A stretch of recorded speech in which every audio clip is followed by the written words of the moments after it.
বিশ্বের নানা প্রান্তে ছড়িয়ে ছিটিয়ে প্রবাসী বাংলাদেশিরা বিশালে জনগোষ্ঠীর রেমিটেন্স দেশের অর্থনীতির বড় চালিকা শক্তি।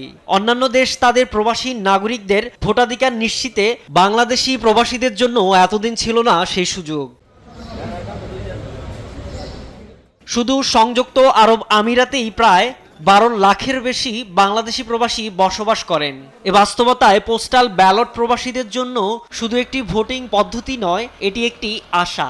আমরা প্রবাসীরা কখনো ভোট দিতে পারতাম না, তো এখন যেহেতু একটা ওয়ে আমাদের জন্য তৈরি হয়েছে, এটা প্রবাসীদের পক্ষ থেকে আমি সরকারকে অবশ্যই ধন্যবাদ জানাই যে আমাদেরকে অধিকার দিয়েছে যে আমরা ভোট দিতে পারবো। প্রবাসীর ভোট শুধু প্রতীকই নয়, বাস্তব অর্থেও বড় ভূমিকা রাখবে। তবে কেউ কেউ পোস্টাল ব্যালট নিবন্ধনের ক্ষেত্রে সম্মুখীন হচ্ছেন জটিলতায়। বিষয়টি আসলে আমরা যত সহজভাবে নিয়েছিলাম, আসলে বিষয়টা এত সহজ নয়।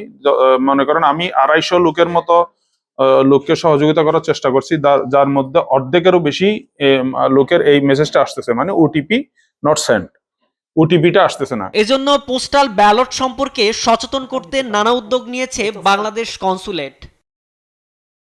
আপনারা জানেন গত 30শে নভেম্বর থেকে সংযুক্ত আরব আমিরাত হতে পোস্টাল ভোট বিডি অ্যাপের মাধ্যমে যে প্রবাসীদের পোস্টাল ব্যালট ভোটিং এর মাধ্যমে যে ভোট দেওয়ার প্রক্রিয়া, তার নিবন্ধন কার্যক্রম শুরু হয়েছে, যা আগামী 25শে ডিসেম্বর পর্যন্ত চলমান থাকবে।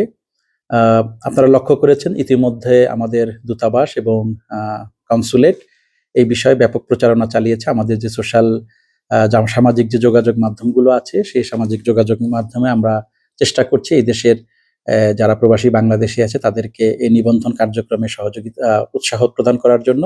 বিশেষজ্ঞদের মতে ভোটাধিকার প্রয়োগ নিশ্চিত করার পাশাপাশি প্রবাসীদের বিমানবন্দরে হয়রানি বন্ধেরও দাবি উঠেছে। যদি জনগণের আকাঙ্ক্ষার প্রতিফলন ঘটে, তারপরে প্রবাসীদের ভোটাধিকারের দিকে বাংলাদেশ সরকার মনোযোগ দিতে পারে। আসছে 12 ফেব্রুয়ারি বাংলাদেশের ত্রয়োদশ নির্বাচনকে সামনে রেখে উচ্ছ্বসিত প্রবাসীরা। নিউজ ডেস্ক, দেশ টিভি।